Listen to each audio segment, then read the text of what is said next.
नमस्कार दोस्तों, गुरु online YouTube platform पे आपका हार्दिक अभिनंदन स्वागत है।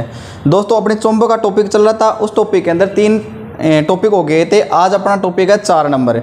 उस टॉपिक के ऊपर आगे बात करते हैं। तो भाई आगे बात करने से पहले मैं कुछ बता देता हूं कि भाई चुंबक के अंदर जो अपने प्रकार और चुंबक के फ्लक्स के बारे में, चुंबक के बलरेखाओं के बारे में और इन सारी चीज़ों के बारे में अपन ने पढ़ लिया था। आज टॉपिक है अपना कौन सा, चुंबक का कि रिलेक्टेंस क्या होता है, जिसको बोला जाता है प्रतिष्ठम। रिलेक्टेंस क्या चीज़ है, प्रतिष्ठम में क्या चीज़ होती है। तो भाई बात करते हैं। आज का टॉपिक है कौन सा,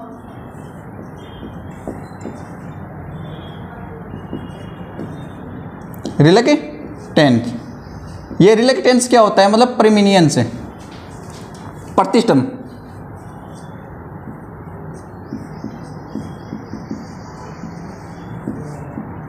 प्रतिष्ठम में क्या है, जो प्रतिष्ठम है आपका, जिस हिसाब से धारा के मार्ग में बाधा उत्पन्न करने वाले को आप क्या कहोगे, प्रतिरोध। तो यहाँ इसको क्या कहेंगे, रिलेक्टेंस या प्रतिष्ठम कहेंगे। धारा के मार्ग में बाधा उत्पन्न करने वाले को प्रतिरोध कहेंगे।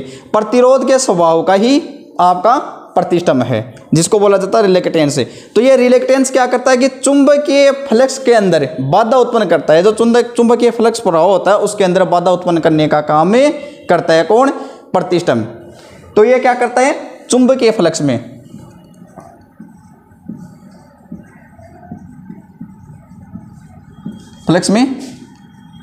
बाधा। ठीक है। मात्रक की अगर बात की जाए तो मेरे भाई इसका मात्रक होता है क्या, एम्पियर इंटू टर्न प्रति वेबर। एक का मतलब एम्पियर, टी का मतलब टर्न और बटे में आपका वेबर। एम्पियर इंटू टर्न प्रति वेबर, यह है इसका मात्रक। फिर बात करते हैं प्रेमिनियंस की। अगला टॉपिक है आपका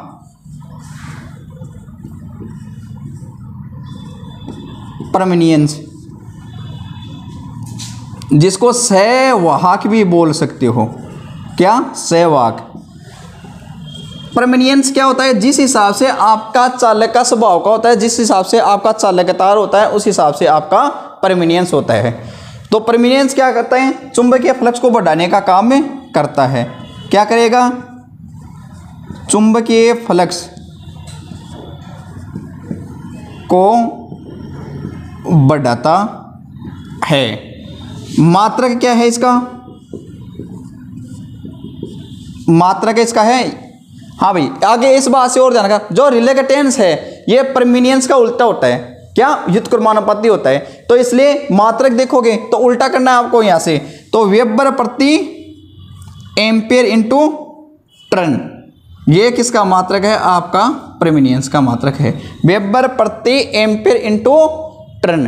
अब आगे की अगर बात की जाए तो आगे बात करते हैं रिलेक्टिविटी। क्या, अगला टॉपिक लेके चलते हैं, क्या,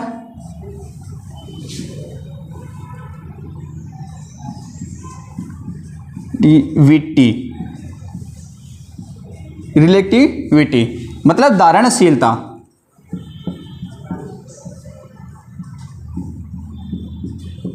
धारणशीलता कौन से चुंबकीय पदार्थ की कितनी धारणशीलता होती है, उसे बोला जाता है रिलेक्टिविटी या धारणशीलता। तो भाई यहां से 2 चीज ध्यान रखना। सबसे अधिक धारणशीलता जिसकी होती है वो होती है स्थायी चुंबक, और जिसकी कम धारणशीलता होती है वो होती है अस्थायी चुंबक। तो यहां से तीर के निशान से मैं लिख के बताता हूं कि अगर धारणशीलता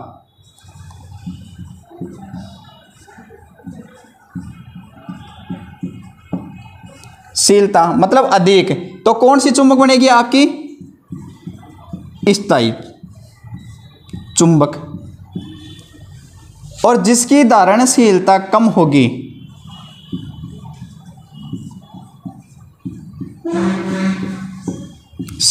होगी वो है आपकी अस्थायी चुंबक।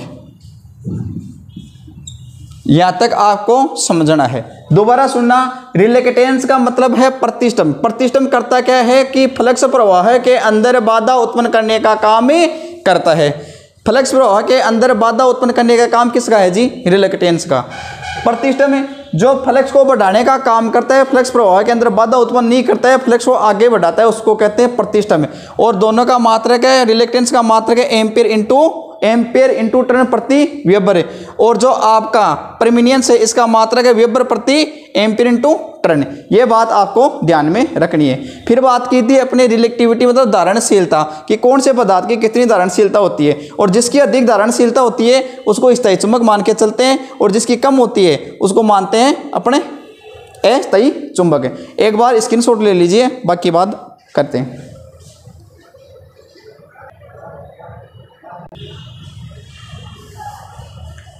हाँ भाई, आगे की अब बात करते हैं चुंबकीय अक्ष। चुंबकीय अक्ष क्या होता है किसकी? अगला टॉपिक है आपका चुंबकीय अक्ष।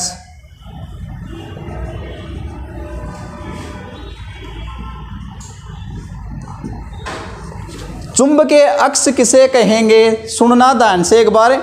मानो ये एक चुंबक का टुकड़ा आपके पास है, इसका ये एन सिरा है और इसका मेरे दोस्तों ये एस सिरा है। तो चुंबकीय अक्ष की परिभाषा है कि वह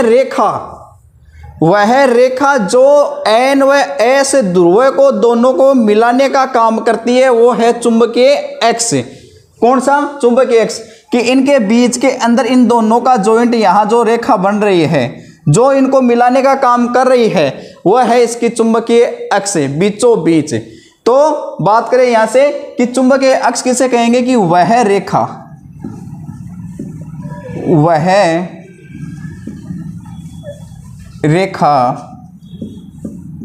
जो एन व एस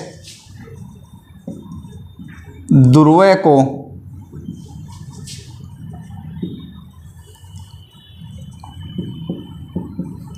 आपस में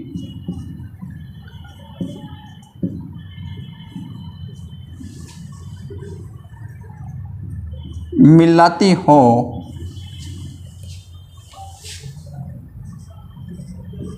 चुंबकीय अक्ष कहा जाता है। कि वह रेखा जो एन व एस ध्रुव को आपस में मिलाती हो, दोनों ध्रुवों को संयोजन करती हो, उसे कहा जाता है चुंबकीय अक्ष। अब बात करते हैं कि चुंबकीय उदासीन अक्ष। चुंबकीय उदासीन अक्ष कौन सा है? वह अक्ष कि जिसके ऊपर चुंबकीय बल रेखाओं की संख्या सबसे कम होती है, वो होता है चुंबकीय उदासीन अक्ष। तो आगे बात करते हैं अगले टॉपिक की। कौन सा? कि चुंबकीय उदासीन अक्ष।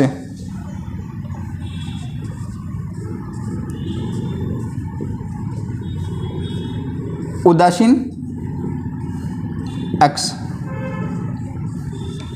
चुंबकीय उदासीन अक्ष की बात करें तो कि वह अक्ष जिसके ऊपर या वह कोर या वह हिस्सा जिसके ऊपर चुंबकीय रेखाओं की संख्या सबसे कम होती है चुंबकीय अक्ष कहलाता है। क्या? चुंबकीय अक्ष कहलाता है। इसलिए आगे बात करें कि वह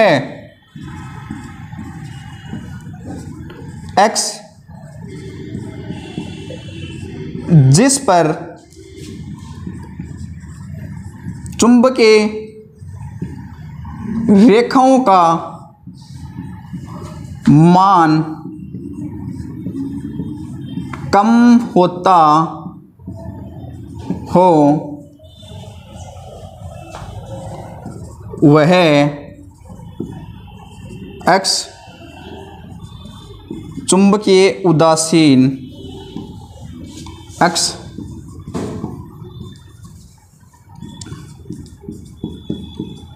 कहलाता है। किस हिसाब से कहलाएगा? अब सुनना बात को। मान लो यह चुंबक है आपके पास, और ये बात अपने पिछले वीडियो में कही थी कि सबसे ज्यादा चुंबकीय बल रेखाओं की संख्या कहाँ उत्पन्न होती है भाई? ध्रुवों पे। कहाँ? ध्रुव पे। तो इसके दो ध्रुव है, एक तो एन ध्रुव है, ये एस ध्रुव है। अब यहाँ ध्रुवों पे तो होती है बात, ये भी बात मानते हैं, लेकिन इसके साथ में मैंने एक बात और बताई कि ध्रुव ना आके अक्ष आ जाए, केंद्र आ जाए, तो ये इसका केंद्र हुआ। ये ध्रुव तो पूरा हो गया, मान लो ये एन व एस ध्रुव है, पूरा है यहाँ से यहाँ तक का, और ये एन का पूरा ध्रुव होगी। लेकिन सबसे ज्यादा चुंबकीय बल रेखा कहाँ उत्पन्न होगी? केंद्र के ऊपर, यहाँ। लेकिन जो एक्स है सबसे कम होगी यहाँ, जिसको बोला जाता है एम एन ए, MnA, यह है Ma। Ma पे सबसे अधिक और MnA पे चुंबकीय बल रेखाओं की संख्या कम होती है। यह बात आपको ध्यान रखनी है। इसलिए उदासीन अक्ष वह अक्ष है जिसके ऊपर सबसे कम चुंबकीय बल रेखा उत्पन्न होती हो, उसको कहते हैं चुंबकीय उदासीन अक्ष। आगे अगर बात करें तो अगला टॉपिक है आपका कौन सा, फ्लक्स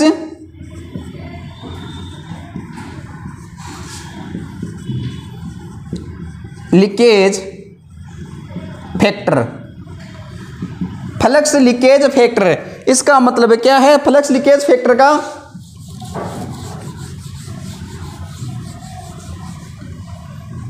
फ्लक्स लीकेज फैक्टर देखो भाई, लाभदायी फ्लक्स और कुल फ्लक्स का अनुपात क्या कहलाता है? Flux leakage factor. क्या सुनना एक बार, 10 मान लो 10 वेबर का आपके पास फ्लक्स है, ठीक है, यहां से आपने यूज लिया 8, अब 10 तो है, 10 तो आपका टोटल है, और लाभदायी कितना लिया आपने? लाभ आपके काम कितना आया? 8 आया, लेकिन 2 जो पॉइंट रह गए उस पॉइंट को बोलते हैं लीकेज। इतना 2 पॉइंट फ्लक्स आपका लीकेज हो गया, तो इसलिए किसका है ये फ्लक्स फैक्टर का? FLF, flux leakage factor. तो इसका हो गया कि लाभदायक